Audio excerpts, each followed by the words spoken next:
Magandang umaga mga kabayan.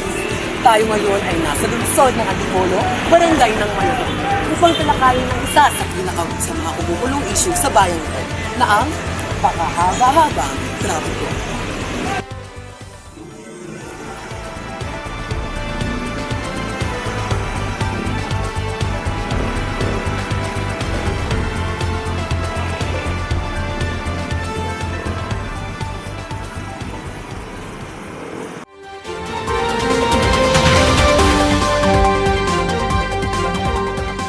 Sa araw-araw na pagbiyahe ng ating mga kababayan dito sa Barangay Mayamot ay hindi maiiwasan na mas lalo lumalala ang trapiko, lalo na sa pangunahing kalsada tulad ng Marcos Highway at Sumulong Highway na mas lalong puno ng sasakyan pagsapit ng rush hour. Araw mga kabayan, sa ito ang inyong lingkod, James Angelo Tanate, at ito ang DZAM 775, tiyak na balita, balitang totoo.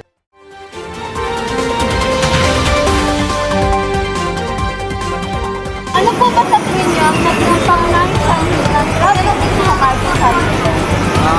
Siguro yung illegal na yung isuan ng mga jeep and bus. Kasi may nakalagay naman dito na no traffic and time. So, dapat dun pa sa may dito magsasakay ng mga pasero. Saka, ayun, mga jeep. Ay nagagalit sa gobyerno. Dahil sa mga pagdami ng mga sasakyan at hindi naman iginagarahe ang mga lumang sasakyan. At habang dumadami ang mga sasakyan, hindi naman lumalapad ang mga kalye kaya ang resulta ay mas mabigat na problema para sa mga motorista.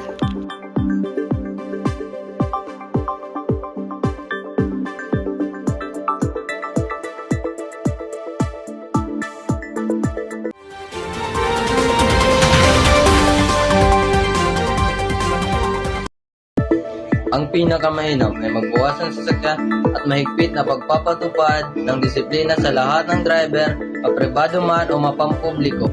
Kung maaari, obligahin ang mga pribadong universidad na mag-school bus, pero dapat gandahan at may sapat na seguridad. Dapat ikonsidera rin ng mga panukalang pag-iba-ibahin ang pasok at uwian ng mga manggagawa o empleyado ng gobyerno. May masigap po ay isa lamang sa mga hamon na hinaharap ng bansa. Ikayatin natin ang bawat isa upang magkaroon ng solusyon na makakatulong sa problema ng ating lipunan.